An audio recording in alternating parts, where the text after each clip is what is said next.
On today's show, after yesterday's pipe dream conversation about Elias Pettersson, today we're going to look at some realistic trade targets for the Ottawa Senators. And even though the Sens didn't play last night, they remain in the same spot in the standings thanks to a good out-of-town scoreboard.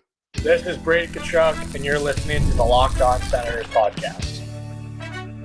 You're Locked On Senators, your daily podcast on the Ottawa Senators. Part of the Locked On Podcast Network, your team every day. Welcome! You are locked on to the Ottawa Senators, the only daily podcast covering the Sens. On the outskirts of enemy territory, I'm Ross Levitan, alongside Brandon Piller up in the Blue Mountains. Today is Wednesday, January 29th, and Pillsy, lots of feedback on yesterday's episode about Elias Pettersson. Yeah, I mean, hey, it's a big deal. Like I mentioned, a player like this doesn't come along very often. Now, Ross, I will admit, I think after looking at a lot of comments from Sens fans, I would say a majority of Sens fans do not want to pursue Elias Pettersson, and I maybe got a little excited. I saw triple digits in points. I saw an opportunity, but I think I'll walk back a little and don't think now is the right time to make the big splash move like that. And I think if the Senators are going to make a move, it's going to be something a little less consequential as acquiring an Elias Pettersson with a massive contract. Well, as we've been doing, we put out the poll on our YouTube page, and the comments and the poll results are pretty split. The options for should the Sens pursue a trade for Pettersson, 40% saying the cost would be too high, so no, whereas 19% said no because he's not a fit for the team. 18% said he'd be a great addition, and 23% are unsure. Basically, if we can steal him from Vancouver, sure, but just making the money work, you'd have to give to get. So I think those people, a lot of them would be in the camp that the cost would be too high. So we've been scouring the league of what players could be available for trade, and we've got a list here, and it's a list that could really change as we approach not only the Four Nations in 3 weeks, but then after that, the official trade deadline of the NHL, which is coming up in early March. The teams that are still thinking they're in it are probably not selling right now. So there's pretty minimal to choose from in terms of targeting a team and saying, hey, these guys would prefer futures than going for it this year. Yeah, it's tough to gauge right now. There are a couple players that the rumors tend to say that they are available. We'll get into those. So there are some players that we know are available, but other guys, we looked at the teams, the contracts, the fit for the Sens, and we tried to come up with realistic trade targets. Not that Elias Pettersson, it wasn't completely realistic, but that's like, we're talking almost Mikko Rantanen level style blockbuster trade there. So that's a little out of reach. Ross, I will say, though, I'm surprised nobody threw out the joke that we were targeting the defenseman Elias Pettersson for Vancouver. I thought there'd be one or two of those. Yeah, well, they let you down. But I think when you said that he had 100 points 2 years ago, they would have figured out that you weren't talking about the defenseman. Obviously, two Elias Petterssons right now on the Vancouver Canucks. So let's get into our trade targets. Pilsy, why don't we stick with Vancouver first? Because we had a lot of comments on yesterday's episode said, boys, you got the right team, wrong player. How about former North Dakota Fighting Sioux, Brock Boeser, who's also in the final year of his contract? And I mean, he's having a bit of a down year for his standards, but still 16 goals, 33 points in 42 games. He's a right shot, right wing. What would you think of Brock Boeser coming to the Ottawa Senators? So I think Sens fans were dead on saying this is the right fit. You already mentioned it. A Nodak Sen, that would be a nice fit. A right wing, a guy that's a finisher, and he could play on your top line or second line. Like, he's a top six guy for sure. And this guy loves scoring goals. He had 40 of them last year. And Ross, I was looking at his highlights on YouTube. You can watch all 40 of his goals. Did you know that last season he started off the Canucks home opener with 4 goals against? That's absolutely sick. Yeah, it's absolutely sick, and he's the right fit for sure. I'll definitely say that. Now, where the issue with Brock Boeser comes is he's on an expiring deal. I believe he's at like 6.5 mil this season, or maybe it's 6.55, something like that. 6.65. Okay, so I was close. Where I get concerned with him is the Ottawa Senators cannot afford to acquire him as a rental. The cost to acquire him as a rental would be probably picks and prospects that the Sens can't afford. And I don't even they wouldn't even be able to make the money work. So right off the bat, the rental opportunity doesn't work for me. So you got to get him with a contract. That's going to drive the price up. You're going to have to give even more to make that happen. And if I'm Brock Boeser, you're finally having an opportunity to hit the open market. I would be shocked if he accepts a trade with an extension and doesn't even try to hit the open market, especially Ross. I was looking at it. He's a Minnesota guy, and Minnesota guys love going back to Minnesota. That seems to be the case always. And Minnesota's going to have $13 million worth of freed up cap space from the Ryan Suter and Zach Parise buyout that goes from about $15 million to only $1.6 million in cap hit penalties. So I think it's a great idea, but for me, it seems unrealistic that everything would align for it to work out perfectly. But Sens fans are on the right track there. Yeah, I think he'd be a great fit. It would obviously come down to the cost to acquire Brock Boeser and if it's a true fire sale in Vancouver, or if they see that their defenseman Quinn Hughes is playing at a Hart level, forget Norris, a Hart trophy level, if they're going to be looking for more of a hockey trade for that one as well. Again, these are very preliminary discussions, but with a 3-day break between games and Ottawa playing so well, you got to think that the Senators management at some point will signal to their team like, hey, we appreciate how hard you guys have worked. Here's a little cookie. Here's a little help. Now, is Brock Boeser the guy? He could be. He's definitely on a list of guys I'd be excited about coming to the Ottawa Senators. He's a cookie cake, Ross. That's not a little cookie you're giving him. You're getting the cookie size cakes there. Out of all the guys on our list, he is the most expensive for cap hit. For a good reason.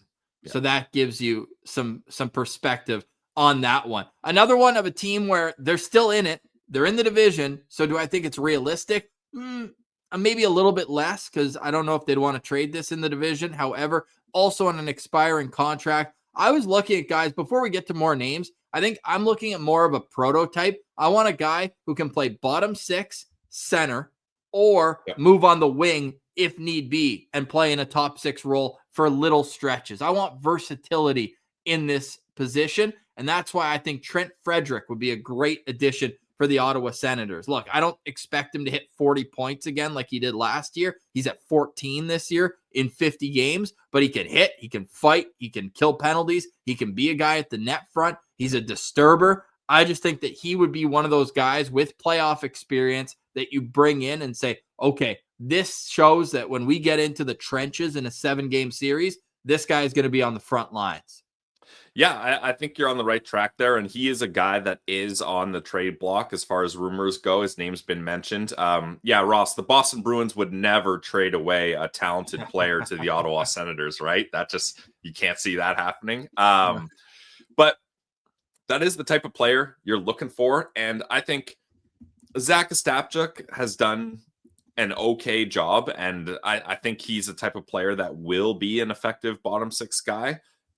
But I don't think it would be an issue if you acquired a different fourth line center and allow him to play in Belleville, play more minutes in Belleville and work on his game. Like, he's just so young that I think that would be a good move for both the Ottawa Senators and even Zach Ostapchuk long term. Yeah, I think Trent Frederick would make for a great fourth line center for the Ottawa Senators going forward. Let's stick with that fourth line center spot. I'm looking at Chicago. I'm looking at Ryan Donato. The rumor was with Taylor Hall, they were looking for a 3rd-round pick. Well, they got one, but they also had to eat $4.5 million of salary to do that and keeping Rantanen's deal in their back pocket. So, man, if you're looking at like a 5th-round pick for Ryan Donato, you know what vibes that would give me? Tommy Wingles when he got acquired for the Ottawa Senators. Like, it felt like a nothing move at the time, but he could give you some good minutes, man. He's shown Ryan Donato that he can play in this league. We'll get to it in our out-of-town scoreboard watch, but he scored the insurance goal last night against Tampa to really give Chicago a chance to win. So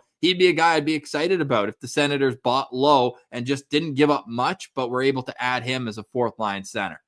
I think you're doing Donato a little dirty there comparing him to Wingles, because, like, look, Donato, he's about to hit 30 points in 48 games, and his last 3 seasons, he had 30 points last year, 27 the year before, and then 31 the year before. So like this guy puts up much more points than Tommy Wingles was. And I even think, Ross, this could be a guy that you would maybe target as putting on your third line, even ahead of fourth line. So, and he's another player that the the Blackhawks have made very clear that they're looking to move on from. So, yeah, I think these are the types of moves where the Ottawa Senators cannot be giving up high draft picks for rentals.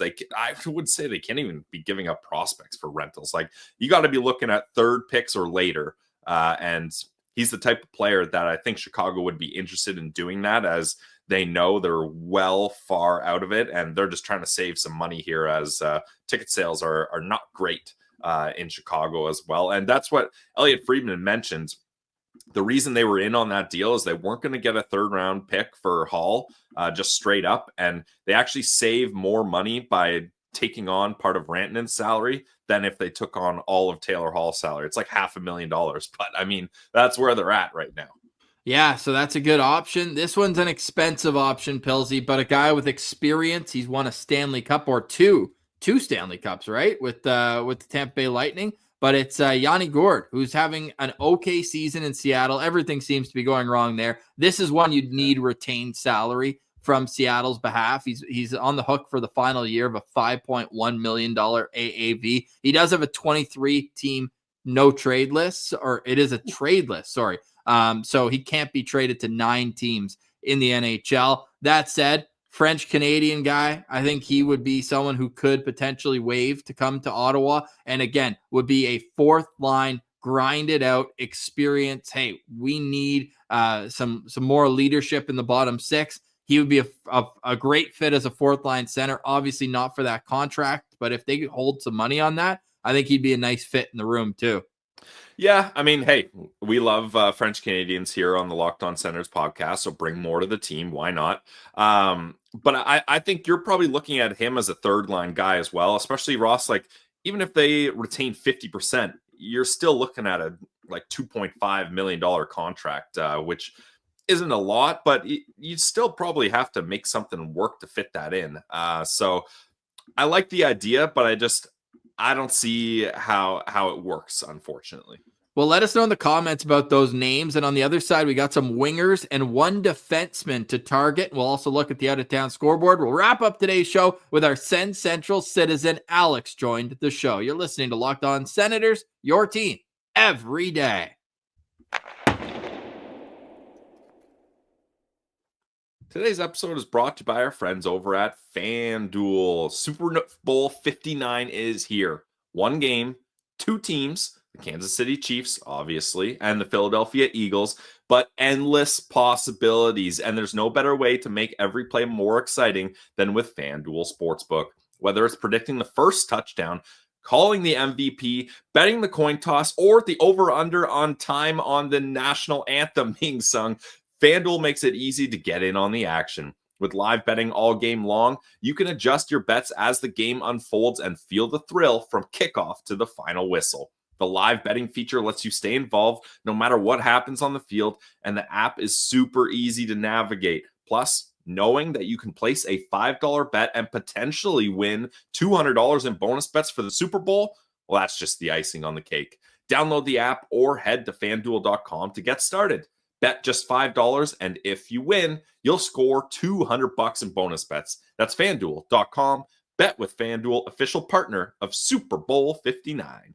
Today's episode is also brought to you by the GLEBE Central Pub, our pub in the heart of the Glebe. Make sure to visit them at 779 Bank Street. It is a locally owned, a place to share with friends and neighbors, wine, whiskey, draft, cocktail, spirits, and ale. They've also got a great food menu. I love getting the nachos. Get a glizzy in you. Why not? How about joining me on the wings? I mean, you just can't go wrong with wings at a pub, especially the Glebe Central Pub. They've also got all sorts of other options like the Reuben, the BLT, and the Buffalo Chicken Wrap, one of Pilsy's go-to there. We also love going there for the great vibes. If you head there on a Senators game day, you will get 10% off your order by letting them know that Locked On Senators sent you. So make sure to head down to where the vibes are free. It's the GCP, and check out their Ottawa Senators shuttle going from the Glebe to the CTC. Round trip is only $17. The bus leaves an hour and 15 minutes before puck drop and brings you back to the pub 15 minutes after the final buzzer. There are still tickets available for tomorrow's game against the Washington Capitals and Saturday's game against the Minnesota Wild. So make sure to get your tickets online. They've also got ones for the Canadian matchups at the end of the month after the Four Nations, the Montreal Canadiens on the February 22nd, and the Winnipeg Jets on February 26th. So get your tickets online. Let them know Locked On Senators sent you. It's our pub in the heart of the Glebe at 779 Bank Street. The vibes are free at the GCP.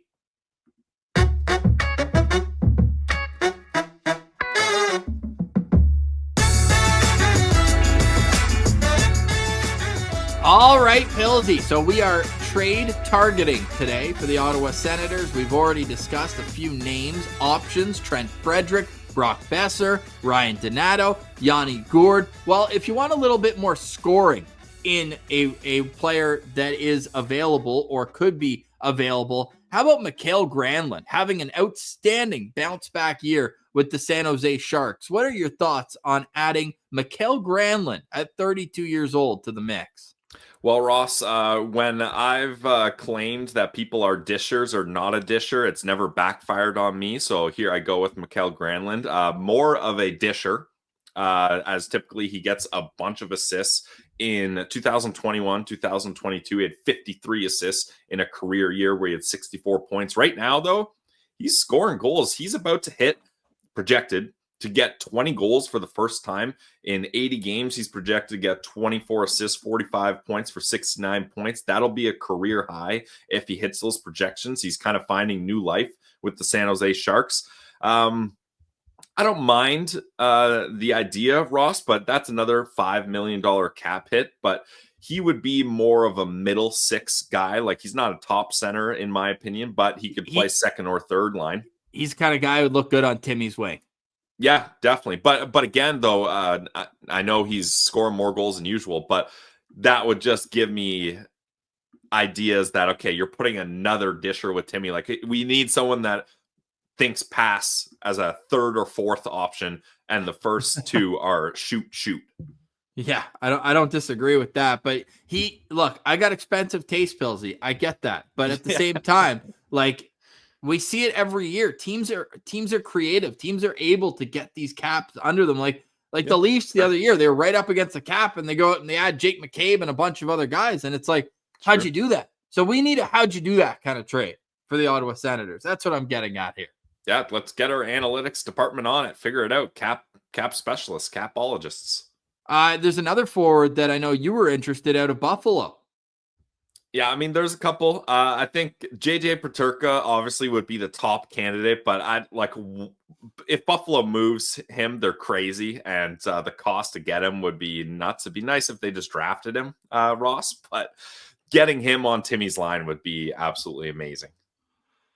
It would be great. But Jason Zucker is another guy where it's like, okay, another veteran. All these guys on our list here are in or around 30 years old, other than, I guess, Trent Frederick's 26 right now, and Ryan Donato is a little bit younger as well. But when you're looking at these veteran-type players, I think that's the way, if you're the Senators, you should be looking. Obviously, we had interest ourselves in Taylor Hall. Didn't work out, but these are the types of players where they could be complementary pieces, but still potentially make an impact for you down the stretch. Jason Zucker as well. He's on a 1-year contract, $5 million. But again, a lot of these, you'd either have to get them to eat money or have a creative idea of how you're going to fit these guys in under the cap. Wow, times have changed. We used to be talking about how to sign Tyler Ennis to get to the cap floor back in the day. But Pilsy, this one's a real interesting one. We'll wrap up with this one. Just quickly on Jason Zucker, though, Ross, Elliot Friedman mentioned that he actually thinks the Sabres are going to want to re-sign him, and he's been a good fit there. So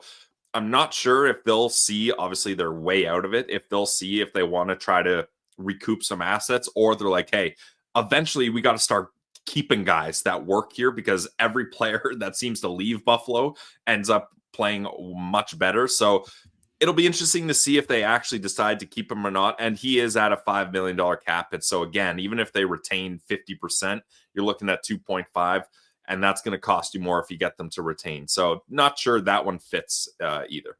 Yeah, and that's very fair, and it's kind of the cost of doing business right now, Pillsy. You got to be able to find ways to fit guys under the cap. Luke Schenn is the last name I want to mention here from the Nashville Predators. Like, what are your thoughts on him? He's got 1 year left after this one at 2.75, but talk about a solid depth option where it's like a huge upgrade on Travis Hamonic in terms of the physicality and being able to make an impact on a game. Yeah, huge upgrade. And he's a right shot defenseman. He averages about 15 minutes, 22 seconds a night, Ross. So he would be a great fourth line guy. And hey, if you want to add some physicality, Luke Schenn is the guy. He actually has the same amount of hits as Brady Tkachuk. So take that into consideration. And of all defensemen in the league, he leads the league in hits with 176. So that's a guy with good veteran experience. The cap hit's not crazy. You get an extra year on the deal. I don't know if people think that's a positive or negative. That's up for you to decide. But that would be a guy, especially Nashville is not having a season that they would hope for, that I think would make a lot of sense for the Ottawa Senators. And it probably wouldn't cost that much to get him. I could also see the Ottawa Senators saying, look, we don't need any of these guys. I think definitely.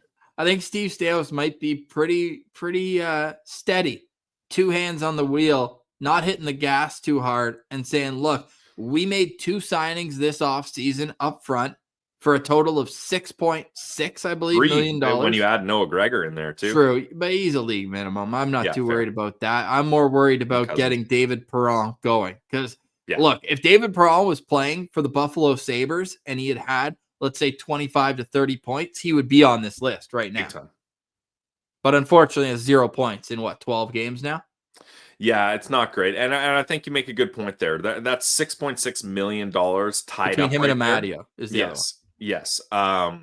And neither one of those guys have really worked out. David Perron, especially, obviously, we give him a bit of a leash with the personal stuff and the back issues and trying to get into a mid-season form when you're an aged veteran. But I think Steve Staios is probably going to say, let's try to look at those guys as mid-season acquisitions and hope they pick things up. Especially Ross, it seems like Nick Cousins' injury is going to be a long-term injury, so you're not getting him back anytime soon. So you really need both of those guys, or at least one of them, to really find a scoring touch here. Very well said, Pillsy. Please let us know in the comments your thoughts on the Ottawa Senators, our trade targets, and who else you have available. I can't believe Michael Amadio has 2 goals in 40 games this year.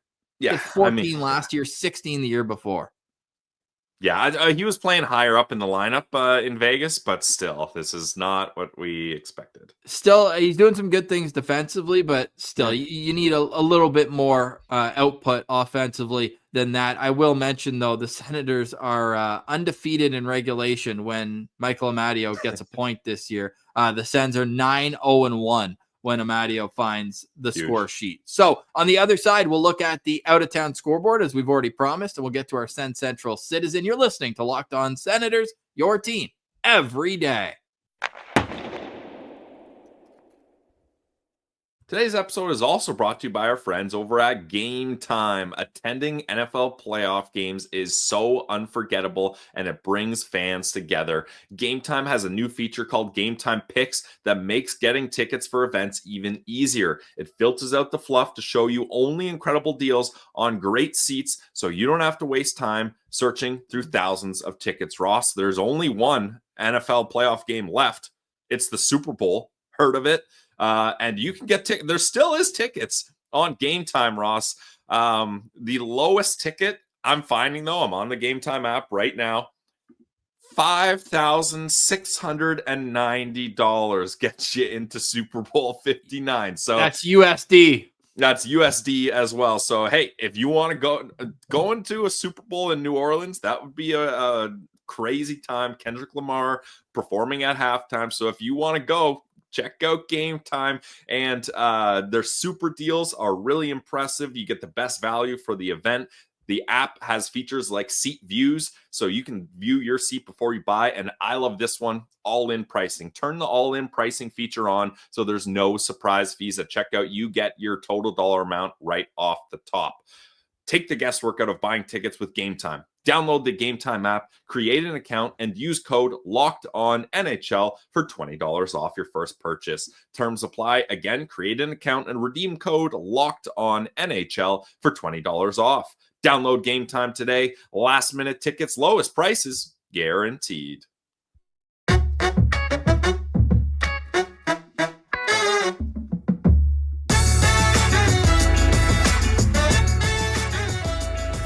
All right, Pilsy. So the out-of-town scoreboard last night for the Ottawa Senators was almost perfect. The Senators had a number of games watching and some bad teams they were playing against. So we were a little nervous. We were. But both the Buffalo Sabres and the Chicago Blackhawks come through with huge wins against the Boston Bruins and the Tampa Bay Lightning, respectively. So the Ottawa Senators were just laughing based on that. But then you add in the Montreal Canadiens lose in regulation to the Winnipeg Jets. The New York Rangers are shut out 4-0 by the Carolina Hurricanes. Like, this is almost as good of a night as you could have asked for. Yeah, it was pretty incredible, Ross. Especially shout out the Sabres and the Blackhawks coming in clutch up against two Atlantic Division rival teams in the Bruins and Lightning. So now, like, you don't get much better out of town scoreboards. And obviously, the Ottawa Senators control their own destiny at this point. They have to keep things going. But sometimes you need to get by with a little help from your friends. Saying the Buffalo Sabres and Chicago Blackhawks are friends of the Senators seems weird, but we'll take it.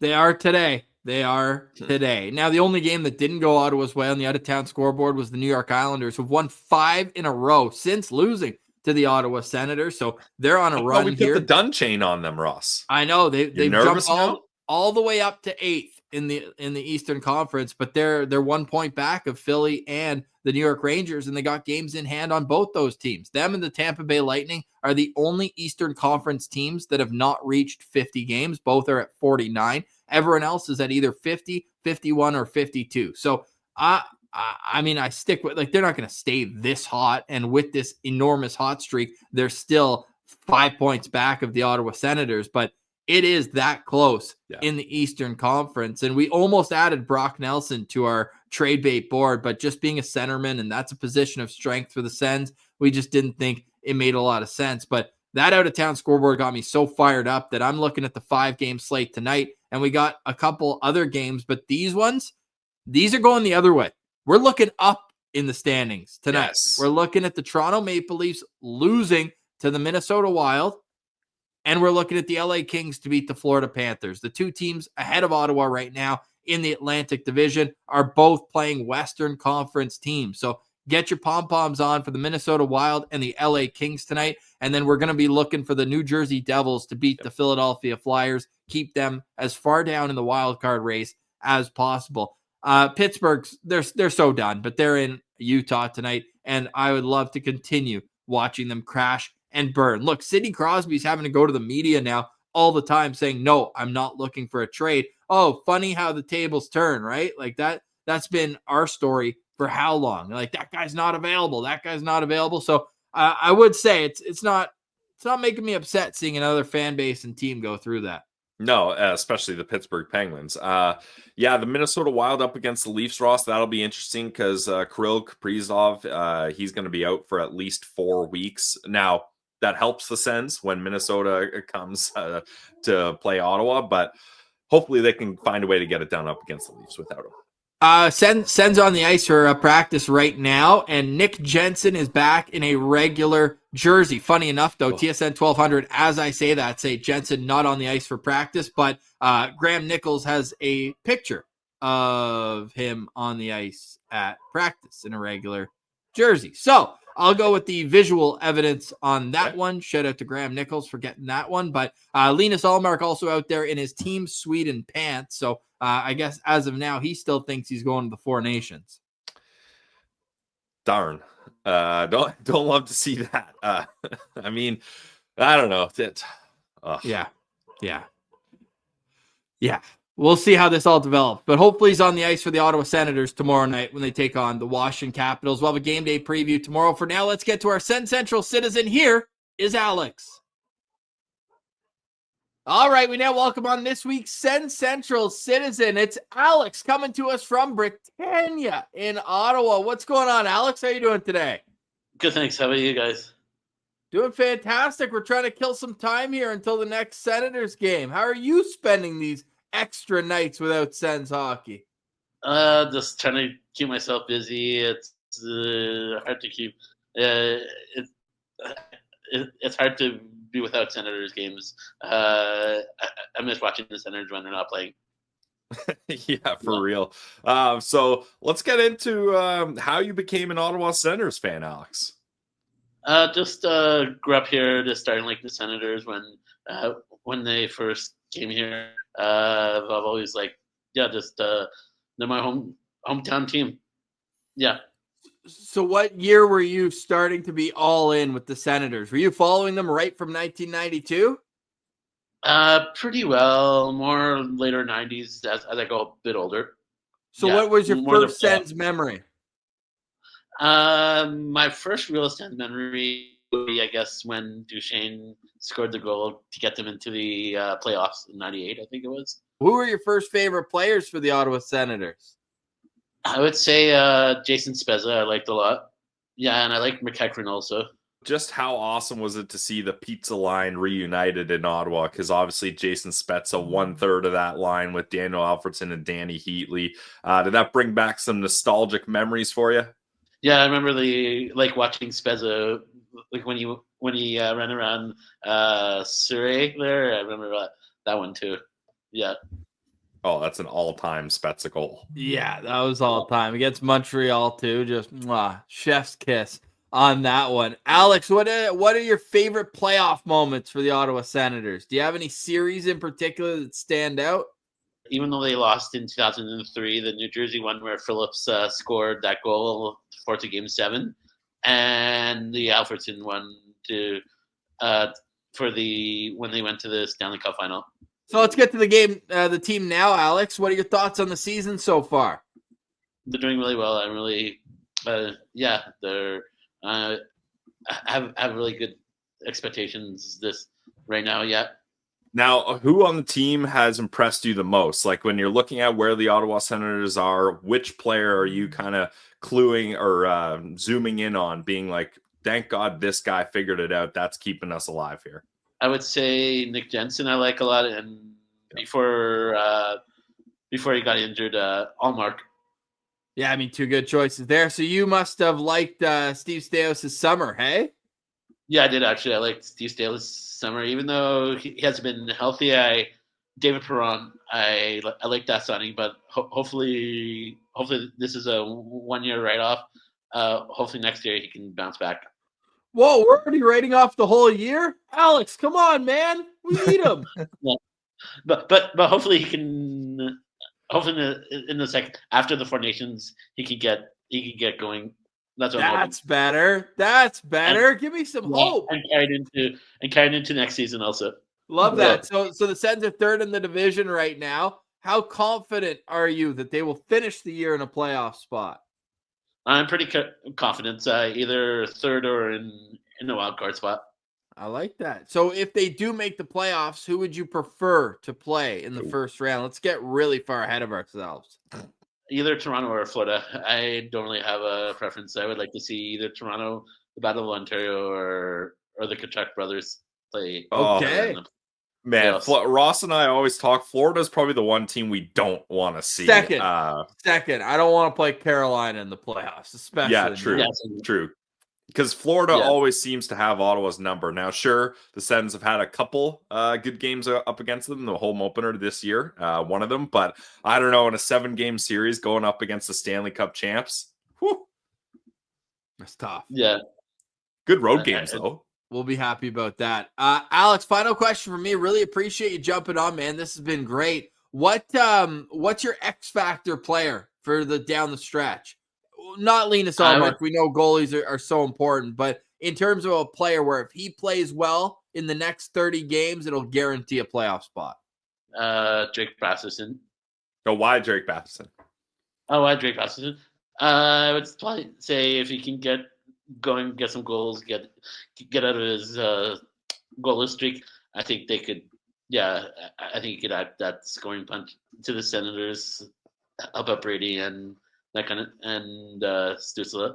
When he's going, that helps the team out a lot. Final question for me, Alex, is on today's show, we're talking about possible trade targets. First off, do you think the Ottawa Senators need to make a trade? We'll start there.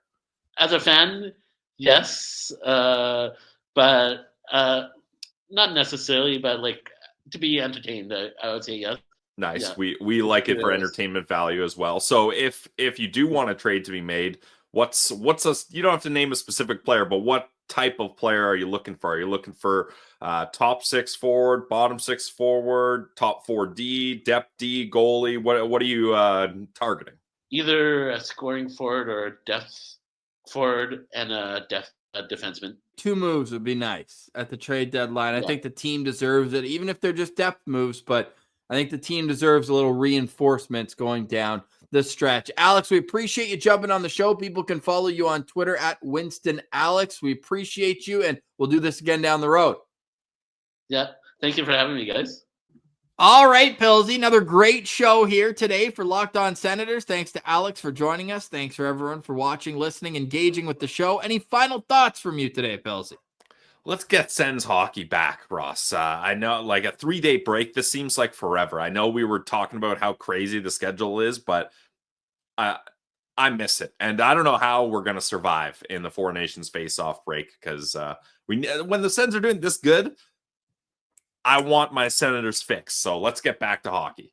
I just keep telling myself, like, look, the guys were banged up. They went through such a grind. Like, I'm telling myself that they didn't play that great on Sunday. They still got the win, but they didn't play that great. They were a bit sloppy, especially the first 2 periods. So I'm just thinking about it and going, okay, let them rest, let them recover, because it's another grind of a schedule up until the Four Nations, and they're going to have to go full steam ahead afterward. So we'll be following along with that. Final thoughts from me is shout out to Brady Tkachuk and all the boys for going on that Brady Tkachuk Foundation skate with the Boys and Girls Club. Really great to see them taking initiatives in the community and led by the captain. That's it for us today. Thanks for watching, listening, and engaging with the show. For Brandon Piller, I'm Ross Levitan. This has been another edition of the Locked On Senators podcast, your team every day.